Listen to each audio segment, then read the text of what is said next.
Assalamualaikum warahmatullahi wabarakatuh. Hello everyone. I'm Mrs. Afifa. Today we are going to discuss about descriptive paragraphs. Okay, before we discuss more about how to write a good descriptive paragraph, we have to understand first about the concept of descriptive paragraph. Jadi kemarin kita sudah membahas tentang paragraf naratif, dan sekarang kita harus mengerti terlebih dahulu apa itu paragraf deskriptif.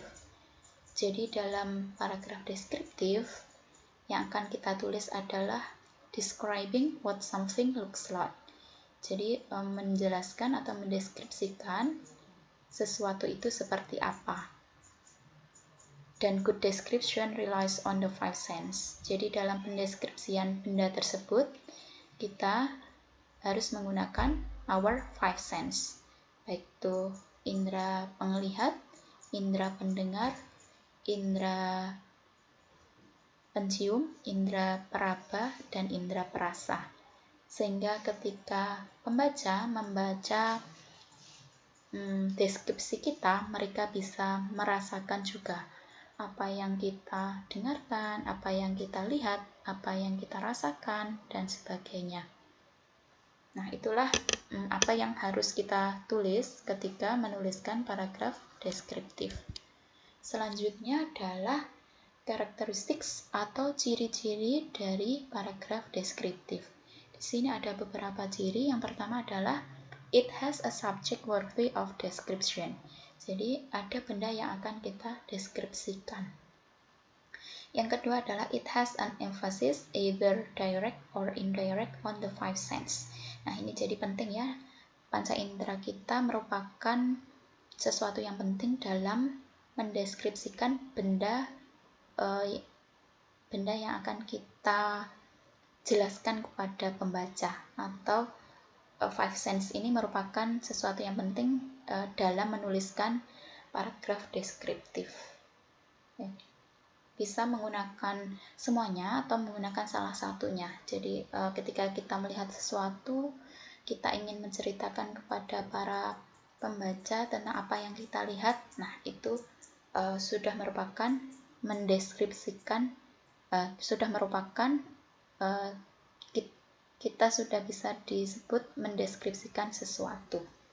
Kemudian yang ketiga adalah it uses figures of speech to enrich the description and spark reader interest. Nah, jadi dalam menuliskan paragraf deskriptif diharapkan kita mampu memunculkan bayangan atau gambaran dalam tulisan kita itu, sehingga akan memperkaya deskripsi kita dan juga akan menarik minat pembaca. Jadi pembaca bisa benar-benar membayangkan bagaimana bentuk dari benda yang kita deskripsikan atau jelaskan tersebut. Kemudian karakter yang selanjutnya adalah it has one of three patterns of organization. They are chronological, spatial, or an order of importance. Jadi kita harus menggunakan salah satu pola penyusunan paragraf. Di antaranya adalah kita bisa menggunakan chronological order atau spatial order dan juga order of importance. Jadi chronological order itu ketika penulis menuliskan sesuatu berdasarkan urutan waktu kejadian. Misalnya kemarin seperti paragraf naratif, kita menuliskan peristiwa atau cerita berdasarkan urutan kejadian. Nah, dalam paragraf deskriptif itu juga bisa menggunakan pola seperti ini. Ya, jadi misalnya kita ingin mendeskripsikan proses vaksinasi, misalnya proses vaksinasi. Nah, tahapannya seperti apa yang seharusnya, apa saja yang proses atau step-step apa yang harus dilalui oleh seseorang ketika menjalani proses vaksinasi. Nah, itu dideskripsikan berdasarkan prosesnya atau tahapan-tahapan berdasarkan urutan kejadiannya. Nah, atau kita juga bisa menggunakan pola spatial order. Jadi spatial order ini adalah pola di mana penulis shows an object or a person are arranged in a space. Ya, jadi menunjukkan bagaimana sebuah benda atau seseorang itu posisinya seperti apa, atau benda itu letaknya di mana, dan seperti itu ya. Jadi shows how a person or an object are arranged in a space. Nah, kemudian kita juga bisa menggunakan pola order of importance. Jadi dalam pola ini penulis menuliskan detail-detail atau supporting detailnya itu mulai dari yang paling penting ke yang paling tidak penting, atau sebaliknya, menuliskan detail-detailnya dari yang paling tidak penting ke yang paling penting. Nah, seperti itu. Kemudian bagaimana kita menulis a good descriptive paragraph? Di sini ada beberapa tips ya, how to write a good descriptive paragraph. Yang pertama adalah read other writers' descriptions. Ya, jadi sebelum Anda semua menulis sebuah paragraf deskriptif, ada baiknya Anda menulis beberapa karya dari penulis lain, khususnya tulisan tentang paragraf deskriptif mereka. Ya, bagaimana bentuk dari atau apa saja yang dituliskan, kemudian bagaimana ketika kita sebagai pembaca itu, apakah tulisan mereka itu enak untuk dibaca atau tidak. Kalau tidak enaknya, posisi atau kelemahannya di mana. Nah, itu nantinya bisa kita jadikan inspirasi ataupun referensi dalam menulis paragraf deskriptif. Kemudian yang kedua adalah plan your description. Nah, ketika kita ingin mendeskripsikan sesuatu benda, kita harus merencanakannya. Kita harus berpikir benda apa yang kira-kira akan kita deskripsikan. Close your eyes and immerse yourself in it. Jadi benar-benar hayati benda itu seperti apa, bentuknya seperti apa, letaknya di mana, dan sebagainya. Benar-benar dihayati. Ya.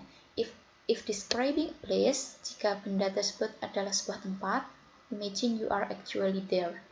Jadi bayangkan Anda benar-benar berada di tempat tersebut. Notice all the sights, smells, and noises around you. Misalnya Anda akan mendeskripsikan your bedroom. Ya. Jadi benar-benar hayati, Anda berada di benar-benar bayangkan atau hayati bagaimana gambaran dari kamar tidur Anda. Nah, jadi letak tempat tidur di mana, warnanya apa, kemudian di sampingnya ada apa, kemudian letak dari almari di mana, dan sebagainya.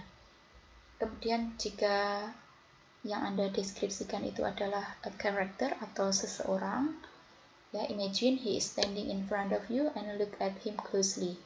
Ya, bayangkan bahwa dia benar-benar ada di samping Anda, meskipun dia jauh, bayangkan dia benar-benar ada di samping Anda. Ya, kemudian visualizing all the details of his appearance. Kemudian benar-benar perhatikan atau ingat-ingat kembali bagaimana penampilannya. Ya. Kemudian tips yang ketiga adalah make notes. Ya, jadi tuliskan ide-ide yang setelah Anda menemukan objek apa yang akan Anda deskripsikan, kemudian make notes about the object. Kemudian buatlah catatan-catatan kira-kira apa saja yang berkaitan dengan benda ini. Ya. Misalnya tadi bedroom, Anda akan mendeskripsikan kamar tidur Anda. Nah, kira-kira apa saja yang berkaitan dengan bedroom? Ya, bisa bed, bisa cupboard, bisa apalagi dresser, bisa pillow, bisa apalagi, dan sebagainya. Ya, jadi tuliskan segala sesuatu, ide-ide yang berkaitan dengan objek tersebut. Kemudian setelah menuliskan ide-ide yang berkaitan dengan objek tersebut, make a draft. Ya, make a draft ini merupakan pengembangan dari ide tadi. Ya, setelah kita menulis beberapa ide yang berkaitan dengan objek tadi, kita kembangkan menjadi sentence atau words atau adjective yang berkaitan dengan ide tersebut. Ya, misalnya tadi adalah bedroom. Anda sudah menuliskan beberapa ide, contohnya bed, cupboard, dresser, pillow, dan sebagainya. Anda bisa membuat kalimat berkaitan dengan itu. Misalnya, on the corner of my bedroom, there is a large bed. The color is red. Nah, misalnya seperti itu. Anda bisa membuat beberapa kalimat yang berkaitan dengan ide yang sudah Anda tulis atau ide yang sudah Anda catat tadi. Ya, kemudian selanjutnya adalah write your paragraph once you are pleased with your draft. Nah, setelah Anda merasa pas dengan draft yang sudah Anda tulis tadi, yang misalnya sudah menuliskan beberapa kalimat berkaitan dengan objek yang akan Anda deskripsikan, kemudian baru disusun menjadi sebuah paragraf yang benar-benar sempurna. Ya. Bisa Anda tambahi dengan menggunakan transition words, atau Anda juga harus memperhatikan punctuation marks-nya seperti apa yang tepat. Kemudian Anda tambahi kira-kira kalau misalnya kalimat ini letaknya di mana, apakah cocok apabila diletakkan di posisi yang pertama atau yang kedua, dan sebagainya. Oke, selanjutnya adalah setelah Anda selesai menuliskan satu paragraf, setelah Anda selesai menuliskan paragraf deskriptif, kemudian read through your finished paragraph. Baca kembali, baca apa yang sudah Anda tulis. Ya, try reading it out loud so you can really hear how the vocabulary you have chosen creates the mood and brings your description alive. Ya, jadi cobalah membacanya dengan suara keras sehingga Anda bisa benar-benar merasakan vocab-vocab Anda itu apakah sudah menciptakan mood yang bagus bagi pembaca dan juga membuat deskripsi Anda itu hidup. Nah, jadi intinya adalah baca paragraf yang sudah Anda tulis. Setelah itu akan lebih baik apabila Anda meminta teman Anda untuk membaca paragraf yang sudah Anda tulis tersebut. Nah, ini nanti juga akan kita lakukan ya ketika Anda sudah menuliskan paragraf deskriptif. Jadi teman Anda akan saya beri kesempatan untuk membaca tulisan Anda. Oke. Nah, di sini ada beberapa transition words in a descriptive paragraph. Jadi untuk membuat paragraf kita enak untuk dibaca atau agar paragraf kita memenuhi syarat unity and coherence, maka sebaiknya kita juga harus menggunakan transition words. Nah, ini ada beberapa transition words yang biasanya digunakan dalam menuliskan paragraf deskriptif. Dan ini berkaitan dengan pola-pola yang kita gunakan tadi ya. Kalau kita menggunakan pola chronological order, maka akan lebih tepat menggunakan first, second, third, dan sebagainya. Kalau menggunakan pola order of importance, maka akan lebih tepat menggunakan finally in the first place, lastly in the first place, dan sebagainya. Atau kalau menggunakan spatial order, maka biasanya menggunakan in front of, nearby, next to, between, dan sebagainya. Oke, di sini ada contoh dari paragraf deskriptif. Saya ambilkan dari buku Writing 1. Di sini ada contoh yang berjudul A Friendly Clown, badut yang ramah. Nah, di sini kalau kita perhatikan paragraf ini seperti umumnya paragraf terdiri dari 3 bagian, yaitu topic sentence, supporting details, dan closing sentence. Oke, untuk yang kalimat pertama, on one corner of my dresser On one corner of my dresser sits a smiling toy clown on a tiny unicycle, a gift I received last Christmas from a close friend.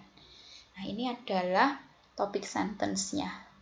Ya, jadi di sini digambarkan bahwa di pojok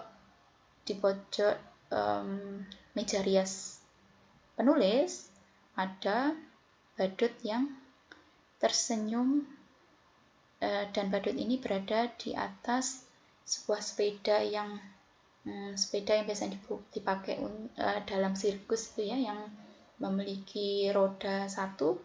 Nah, clownnya ini atau badutnya ini merupakan hadiah dari teman dekat penulis. Ya. Ini adalah topik sentence-nya. Nah, dari sini kita tahu bahwa objek yang dideskripsikan adalah a smiling toy clown, ya. Jadi mainan badut yang tersenyum itu yang akan dideskripsikan.